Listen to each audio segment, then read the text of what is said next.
আপনার নাম? আপনার নাম? আমার নাম নামে নাম কেন? এটা একটা চ্যানেলে দেবো।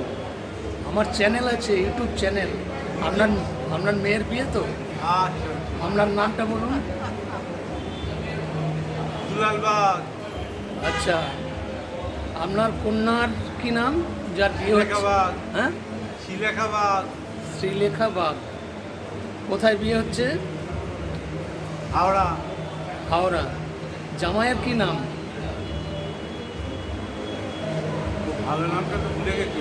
দীপাঞ্জন। হ্যাঁ, দীপাঞ্জন। আর একটা নাম আছে। আচ্ছা, আমি দীপাঞ্জনই শুনলাম। আচ্ছা, ঠিক আছে, ধন্যবাদ। আমার ইউটিউব চ্যানেলের নাম হচ্ছে ডি ইন্ডিয়া।